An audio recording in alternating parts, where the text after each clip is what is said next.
Good afternoon, everyone.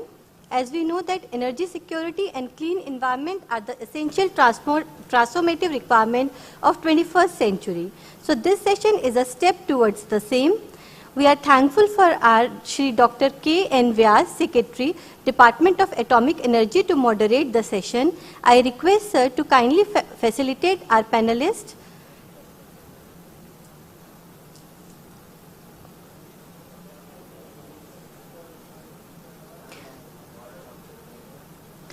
Dr. Ashish Lele, Director of CSIR, National Chemical Laboratory, Pune.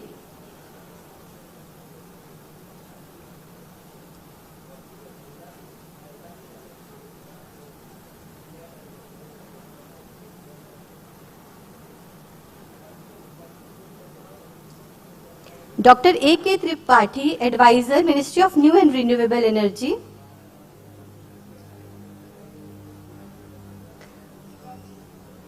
Dr. Ajit Kumar Mahanti, Director, Bhabha Atomic Research Center.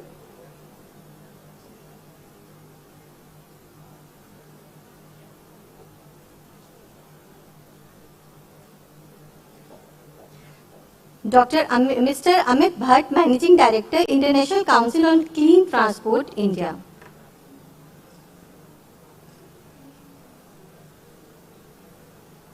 Thank you, sir. I request sir to kindly start the session.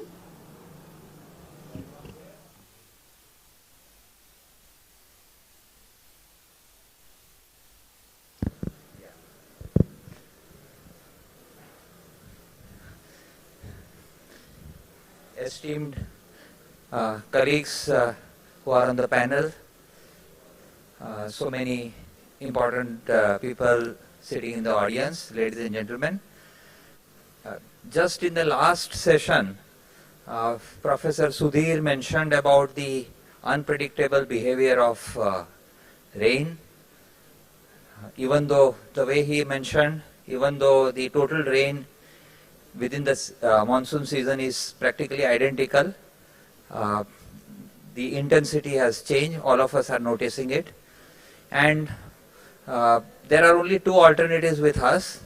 First alternative is to reduce our standard of living, that is, don't use so much of electricity, don't waste so much of energy. But that is not going to happen, because once we are used to a particular lifestyle, it is just impossible. So using renewable energy, or the energy which is not going to increase the carbon dioxide, is one of the way. And yes, hydrogen economy, in which there are colleagues of mine who are much more knowledgeable than I am. They will be enlightening us. I'll just give a couple of examples for hydrogen usage. One use, what we all know so very clearly, is using hydrogen as a fuel cell in motor cars, etc. But there are large number of industrial uses of hydrogen. For example, the director NCL is going to be very much knowledgeable in this, for refineries or steel industry. These are some of the areas where we may need to do some research also, because in blast furnace, so far we are using coal. It is not going to happen so very easily that we will be able to switch over to hydrogen without doing any experimentation. And I feel there is a fair amount of scope for industry to set up some hydrogen generation plants, and then this hydrogen we will be able to use for fine-tuning our processes. Just to give an example, I did some back-of-envelope calculation. For steel industry, we use coal both for blast furnace operation and basic oxygen converter, BOC. And typically the number that I get from internet is, for generating 1 ton of steel, you need 50 kilogram of hydrogen. Typical Bhilai steel plant, it has 4 million ton per year of steel making capacity, which amounts to 22,800 kg of hydrogen per hour. And if we count this particular thing, each kg needs about 50 kilowatt hours of electricity if at all we are using alkaline electrolyzer for this, which means about 1100 megawatt electric capacity. So the total aspect that we are looking at is really very large. I know these are back of envelope calculation, they give indication, they may not be very accurate numbers, but at the same time they are not totally wrong as well. So I start today's session with hydrogen economy. I request Dr. Lele to please start the presentation. Thank you very much.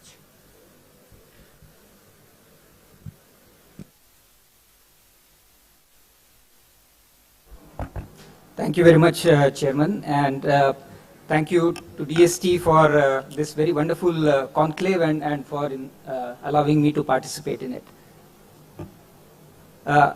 We have paucity of time, so I'm going to keep my presentation very brief. There are a lot of details in the slides which I will not be able to cover. The slides will be made available wherever the DST creates a site for uploading the slides. So I'm going to focus on CSIR's hydrogen technology mission. Next slide, please. Climate change, of course, everybody knows. I think three things wonderful happened that last year. Two Nobel laureates who did the first groundbreaking work in climate change were awarded the Nobel Prize. The IPCC came up with a first report that quantitatively showed how anthropogenic emissions are causing major effects to climate change, and all the parameters and the various scenarios that were painted in the report are quite spectacular, and they are very, very quantitative. The third thing that happened, next slide please, the third thing that happened was the COP26 last year, and the most important part for India was that our Honorable Prime Minister announced Panchamrut, the 5 key areas where India, he has made promises of how India will contribute to climate action. And as India moves from today's 80% plus use of fossil fuels to about 50% use of renewable energy, there are very significant trends that are going to set in. If you look at the carbon emissions in various sectors, which are given in this table here, there are two particular sectors given in the green font here, which are industry and heavy transportation, which are rather difficult to achieve low carbon emissions by using electrons, that is by using purely renewable electricity. It is in these two sectors that one needs molecules, green molecules, and we believe that these are the two sectors where hydrogen will play a very, very important role. Next slide, please. And why hydrogen is important is because it's what we call a sector coupling agent, that it couples renewable electricity with a large number of different sectors which allow for deep decarbonization of those sectors. So whether it is refineries, steel industry, cement industry, or heavy duty transportation, all of that requires molecules, hydrogen as molecules, and therefore green hydrogen formed from renewable energy sources is one of the best options for achieving deep decarbonization of these sectors. We believe that for India, hydrogen is going to be a very, very important energy vector.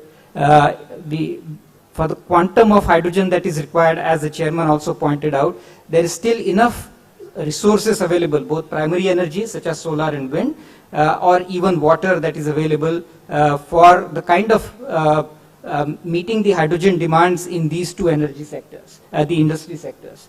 So hydrogen can be made in an abundant way. When scaled, it can become affordable, and it will really provide India a way to become self-reliant in energy. The other three things which are important is India has huge digital infrastructure, and that when coupled with hydrogen production and utilization technologies is going to bring a disruptive change in which energy is made, a decentralized way, and also utilized where it is made. And lastly, hydrogen is also important because it gives a paradigm shift for India to go from a net grey energy importer to a clean energy exporter, and would create enormous opportunities for new jobs, new enterprises to be created. So all in all, hydrogen looks like a very, very promising energy vector for India. Next slide, please. And this is the reason why the Honorable Prime Minister last year in his Independence Day speech announced the Green Hydrogen Mission. There are enormous opportunities for hydrogen in India, and they can be bucketed into 3 different sectors. The near term, where we are looking at about 5 million tons of hydrogen that will go in refining fertilizer sectors. Double that amount, about 10 to 12 million tons per annum, that would go in the little more difficult sectors such as heavy duty transportation. And the last ones, which are even more difficult, which are steel and cement and so on, which actually require a large introduction of green hydrogen for their deep decarbonization. And that's roughly the roadmap that India is looking at for deploying large scale hydrogen technologies in the country. Next slide, please.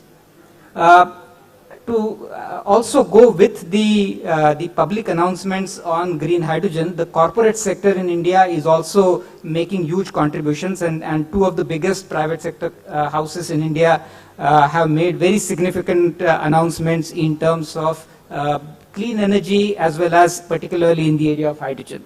Next slide, please.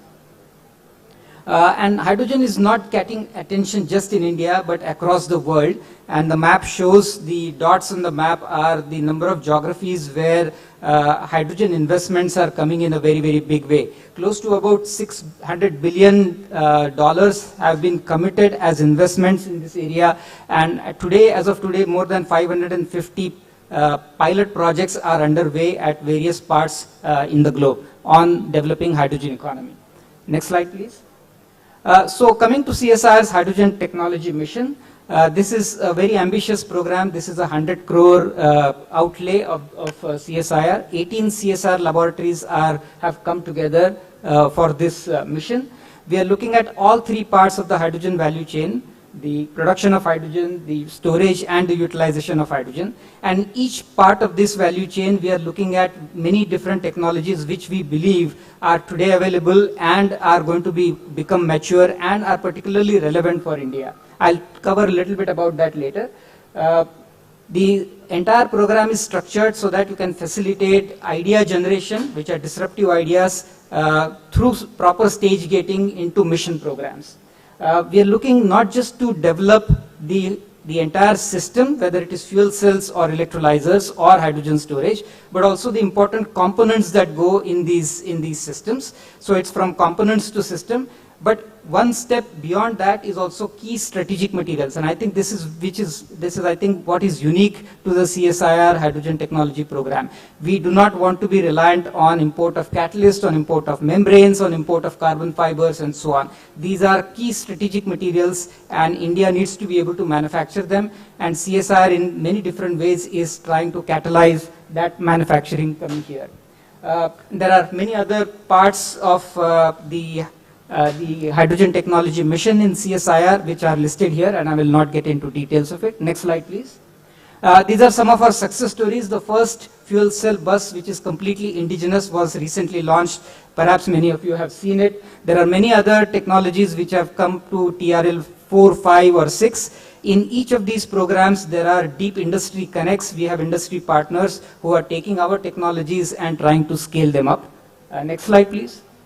And this is the last slide. This shows how for different states in India, hydrogen actually makes sense. And I'll just cover one part of it. Yesterday we were talking about it with the PSA. In Andaman Nicobar Islands, there is a very interesting opportunity to use offshore ocean thermal energy sources to develop hydrogen on offshore ships and platforms.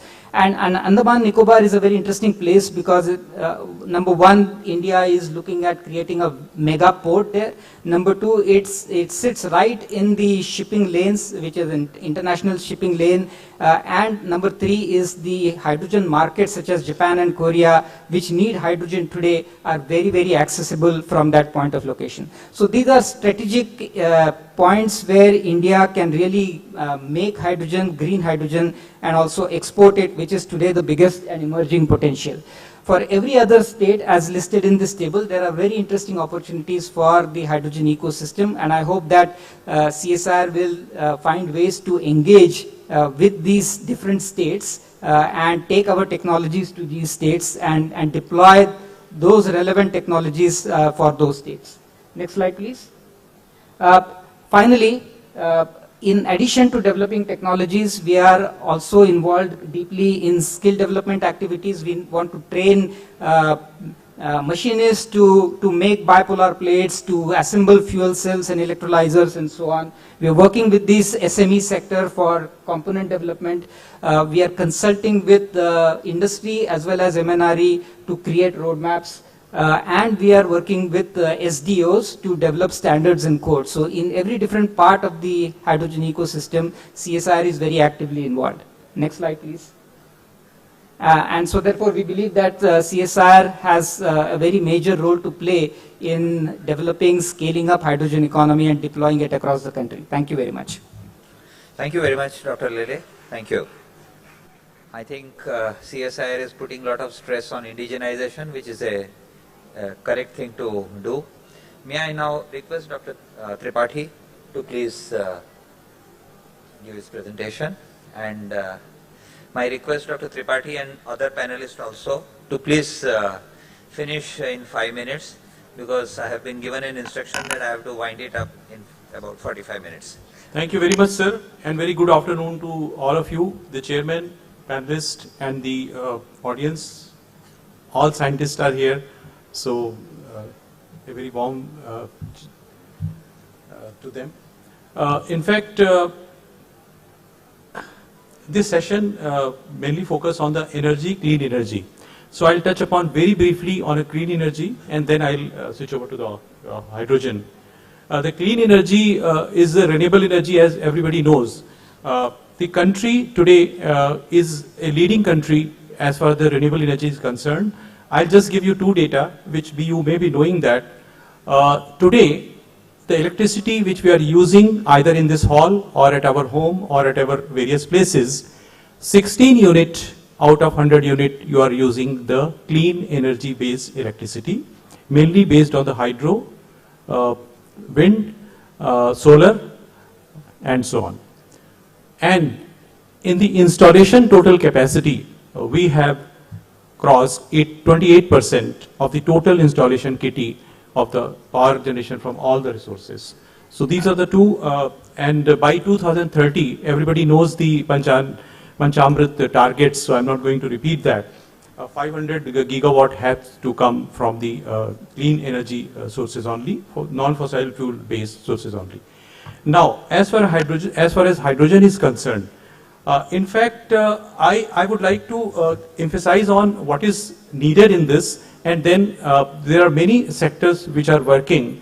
At the last, I would just like to make an appeal that there are many organizations, there are many ministries, I would call, there are many departments, like CSIR is also, as you said, sir, 18 labs are working on this. They are working in different directions. But today the time has come, because the hydrogen mission has been launched someplace. Many ministries are launching. My ministry is also one of the nodal ministry for this. But some coordination is lacking in this sector. So my first and foremost recommendation or suggestion would be that there can be any organization, there can be a hydrogen directorate, or there can be a hydrogen any organization which coordinates the work of all the sectors, because after all it's a government money which is going in many directions.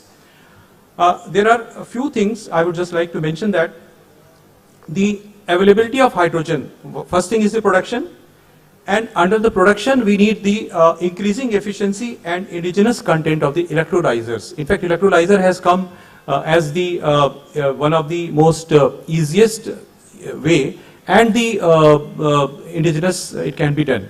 I would give you two examples. In National Institute of Solar Energy, we did this project in 2012 for production of hydrogen. 5 Newton meter cube capacity per day was installed, and I take that was the first green hydrogen production plant, in which we could achieve 750 rupees per kg hydrogen. So that was not that's not at all uneconomical.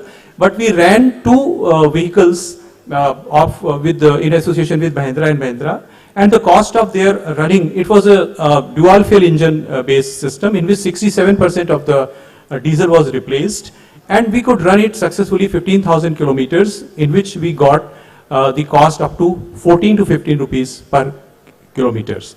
So this is the this was the first thing. But next project we are doing now, which is a 10 cubic meter capacity per day, in which the electrolyzers cost at that time in 2012 we got was something about 5 crore, and some foreign company bid it. But today we got at 1.67 crore, and the Indian company is making it. So this is the development in the last 7 to 8 years. But if the volume is there, and because we need hydrogen in all the sectors, so now that is the area which needs to be focused, indigenization of the electrolyzer production in the country. If it is in the mass scale, there are many private sectors are also coming into this. The next thing is going to be the storage. Storage is also one of the challenge. At that time, we did in the type 2 cylinders, but we need type 3, type 4 cylinders, and a mass scale production of the type 3 and type 4 cylinders is also required for the hydrogen production. And metal hydride, in which the hydrogen is stored. For the transportation purpose, for the two-wheelers, the projects have been done by IIT, BHU and other organizations supported by MNRE, in which the metal hydride based hydrogen storage can work very efficiently with the two-wheelers. Like the electric vehicles are coming, so two-wheelers can also be thought of running from the hydrogen. The third thing is the development of the indigenous catalysts, membranes, balance of systems, components and stake assemblies for the whole entire plant. So the total thing has to be seen in a totality. Now, fuel cell, because for the large transport sector, we need the fuel cell. And the fuel cell is one of the challenging, very challenging area, because it needs the use of the hydrogen, and today we are just importing the fuel cells. Many organizations have come out with these small size fuel cells, 5 kilowatt system, 10 kilowatt system. But if we really want to go for the fuel cell based buses, we have to focus on this, and those capable organizations like NCL and Dr. Tripathi, sorry for interruption. Sir. Could you please, in about 30 seconds, conclude? Okay, sir. So these are the areas, fuel cell development. Then we need the development of hydrogen distribution network. If the infrastructure is going to be there, then for the transport sector, the people are going to accept it. Hydrogen infrastructure that is required for storage, cylinders, carbons. And at the last, since I have been given there are many things to share. Hydrogen cannot be covered in a 5 minutes or 10 minutes time. But my suggestion would be, as I said, that one organization should coordinate to look after all the aspects of the hydrogen, because everybody is working in the silos of their own expertise. Thank you so much, sir.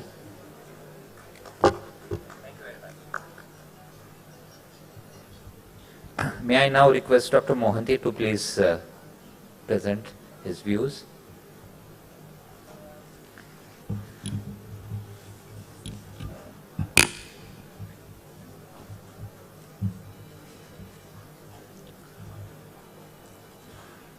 Dr. Vyas, Secretary DAE, my co-panelists and the delegates. So I will be very specific, give a few examples. What is BRC contribution in producing hydrogen, green hydrogen in particular. So as you know, it is basically we are adopting, splitting the water into hydrogen and oxygen. In two ways we can do it, electrolysis and thermochemical decomposition. And we have adopted 5 methods, and I will just briefly tell where we are today. Next slide, please. So if you see, we have adopted in BRC 5 methods, which is producing green hydrogen. Because it is splitting the water into hydrogen and oxygen, you will get hydrogen as well as oxygen also. And first one is alkaline water electrolyzer, very popular one. It uses alkaline water as a medium, and we have scaled it up and transferred this technology to industry, which I will be showing it. We have also developing polymer electrolyte membrane. It is basically proton exchange membrane, which can use normal water as an electrolyzer, and that is where the R&D is going on. Then another important one is if you do electrolysis with steam, high temperature steam electrolysis is most efficient, but technology is not available at this moment because you need high temperature steam, which can be obtained only through a process like nuclear reactors. and the methodology we are developing in the R&D stage, and we have started getting success in a few liter per hour type of rate. And there are chemical process which is very important. Two important ones we have succeeded. One is iodine sulfur thermochemical process and copper chlorine thermochemical process. And these are the chemical process we have produced of the order of 150 NLH per hour, and which can be scaled up very easily. And next slide, please. Yeah. So this is the electrolyzer. The latest, which is working very stable in a stable way, is 10 normal meter cube per hour. And this technology now we are targeting to go up to 200 meter cube per hour at the capacity of 1 megawatt. And this next slide shows various capacity. It can go up to 10 normal meter cube per hour of hydrogen, 5 will be oxygen, and ambient temperature and purity is 3N, 99.99%, and typical power consumption is 4.8 kilowatt hour per meter cube of hydrogen. And next slide, please. Yeah, this is the typical instrument which is at working now, and it has been transferred to the technology. Next one. And with help of the industry, we are now trying to produce 200 normal meter cube per hour at the rate of 1 megawatt capacity. And next slide, please. You can see that this technology has been transferred to HPCL, BPCL, Pratisthana Engineers Mumbai, Suryam International Odisha, IC Febchem Chennai, and also we are in discussion with NTPC, BHEL, Adani, etc. to scale it up further depending on the requirement. And why I am stressing, this is the same technology. If you import from abroad, you will get the same thing, and everything is 100% indigenous, starting from the nickel electrode as well as electrolyzer. And here, if you have to replace with the pure water, we are also working on PEM, that membrane we have successfully developed and shown at the liter per hour. This technology is survived quite well. Next one, please. This is one chemical route where we are using water is the input and hydrogen is the output, and it uses 3 reactors: Bunsen section, HI section, and sulfuric acid section. And this technology has also in the real loop, metallic loop, it has been demonstrated. And recently, a month back, we have demonstrated that it can go up to 150 liter per hour capacity and running per hour. And I should say, this is probably the record globally also. Nobody has reached in this real metal loop, and we are the one, along with the global player, that we have achieved it. Now we are going to scale up to 3,000 liter per hour at this rate. And we are looking for industry partner, because this is a chemical process, carbon-free chemical process. It can be easily scaled up. Next slide, please. And then we have also trying for copper chlorine. This is also a very carbon-free process. We have been successful. Next slide. Next slide. And this is about high temperature steam electrolysis. And this is our expertise. We believe we will be building high temperature reactors where steam itself will get it 800 degrees centigrade or so, and directly this electrolysis can be applied. And we have developed the cell electrolyte indigenously. These cells are nickel, yttria stabilized zirconia, strontium doped lanthanum manganite, and interconnection will be ferrite steels, and it is very good. We have a high temperature ceiling, and this we have demonstrated, and a few liter per hour, and if adopted, it is also another game changer in getting hydrogen from steam electrolysis. And this is the last slide. I should show that we have developed PEM membrane, proton exchange membrane. It is also working successfully, and these are all R&D stage. Probably we can think of scaling up in future. So this is what I have to say. We are mostly concentrating in hydrogen production in a green way, but we have not although work is there for storage, but we have not priorities on storage and transportation. We are focusing how to create hydrogen from water, splitting it in a green way, and also using energy either from solar or from wind or from nuclear, so that it will be 100% green. Thank you very much. Thank you very much, Dr. Mohanty. Quite interesting, I would say, topics. Maybe there can be some question on this. May I now request Mr. Bhatt to please give his presentation. Thank you. Thank you, sir. And I'll be completing in 5 minutes. So, next slide, please. The topic we are talking about is how can we use hydrogen in decarbonizing transport. And before I go into detail, let me give you a brief background of why it is important. So if you could have the slide, please. Yeah, next slide, please. So if you look at the overall importance of transport in the emission sector, transport globally is roughly a quarter of all emission that comes into the overall atmosphere. While in India this number is close to 15%, but this is one sector which is growing at the fastest pace. And therefore we have to look at how do we decarbonize transport sector. Next slide please. Now if you look at within this sector, you can look at geographies like North America, Europe. These geographies, because of their investment in the sector, would probably reduce their emission from 2020 to 2050 time frame. But when you look at India, you look at China, the big economies, the Latin American countries, the numbers are going to go up starkly high. And the same is the case with maritime as well as aviation. So if we follow the business as usual scenario, we will not be able to achieve the Paris Agreement or even some of the net zero commitments that have been made. So we have to decarbonize transport. Next slide. Now what it means for India. As I said, India, that emission from transport sector is 15%, but out of which 90% comes from road transport sector. So decarbonization of transport in India literally means decarbonizing road transport sector. Because if you are not able to decarbonize this 90% emission, forget we'll not be able to achieve the transport target. Now, how do we go about doing it? Next slide. So we took a very detailed assessment to look at what are the different drivetrain technologies that can give us the deep decarbonization that we want. So we looked at gasoline, biofuels, we looked at biodiesels, we looked at gas, we looked at hybrids, we looked at battery electric, and we looked at the hydrogen fuel cell. And after this detailed analysis, it was unanimous conclusion then there are only two drivetrain technologies that can help decarbonize transport sector. One is battery electric and second is hydrogen fuel cell. No other technology. So in summary, internal combustion engine cannot give us the desired decarbonization of transport. We have to look at these two technologies. Next slide. Now what does this mean for India? Because I keep hearing saying, but what 75%, 80% of the energy comes from, electricity comes from fossil fuels. Does it really help for us? Absolutely. Even with our high fossil fuel based electricity, the life cycle emission of a hydrogen fuel cell vehicle or a battery electric vehicle is less by almost 30 to 40% depending on what make of vehicle you choose. And that's simple. Simply because our electric motor is far efficient than an internal combustion engine. And next slide. So if you look at as the renewables increase, these numbers are only going to increase. So that's the bottom line. Even with current grid, it is cleaner. As the grid cleans, it will be cleaner. As the hydrogen fuel cell capacity production increase, we are able to go to the next slide, please. Next slide. Next slide, please. Now, we looked at production of hydrogen at 3 different geographies in India, Ahmedabad, Mumbai, and New Delhi.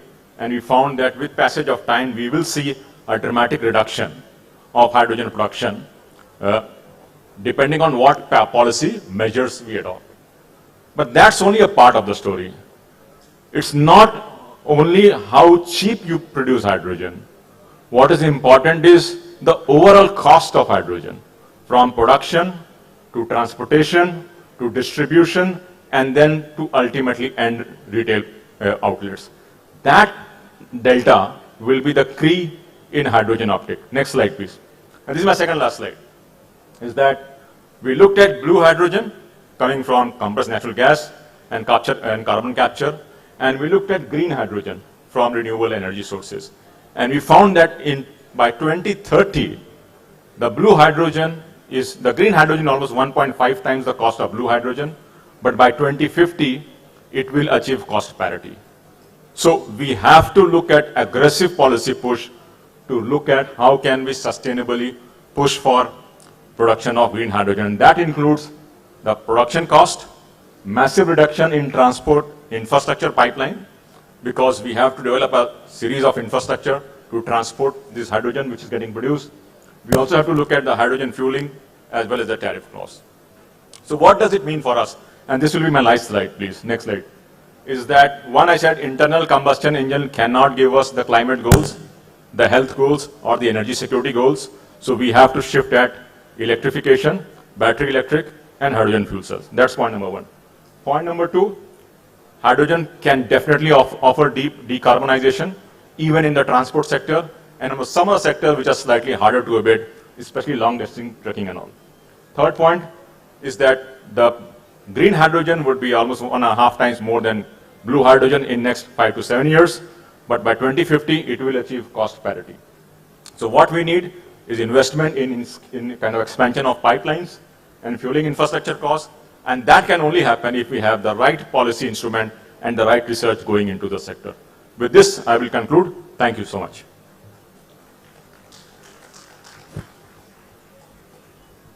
Thank you very much, Mr. Bhatt. My apologies to all the panel members as well as the persons in the audience for not allowing the discussions to take place. May I request just 1 or 2 questions? I know this is a new topic. There will be quite a few questions. Unfortunately, I have very little time. Just 1 or 2 questions, please. Yeah, but sir.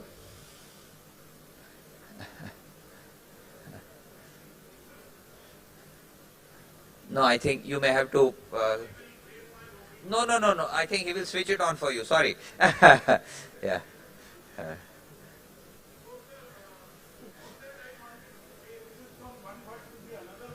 Transport sector emissions are just 9.75%. Don't call it 15. Second point is that the aviation and the bunker fuel together are about 1.5%. Even when you see the world situation, it is the total emissions 1% to 2% of total emissions in the aviation sector. And correspondingly in India also, it is the same. And as I said, transport sector is growing and it is going to be more important. Yes. And rest of the things were very nicely received. Thank you. No, thank you very much. Thank you for your observation. Only my comment or my response is only this, that everything is going to grow, and in 2070, if we don't start preparing now, we may be caught unawares and we may not be able to make the commitments. So that's the only observation, and I'm sure you know this as much as I know. Thank you very much. Any other remark or comment, please? Yes, sir. I think Sood sir ko.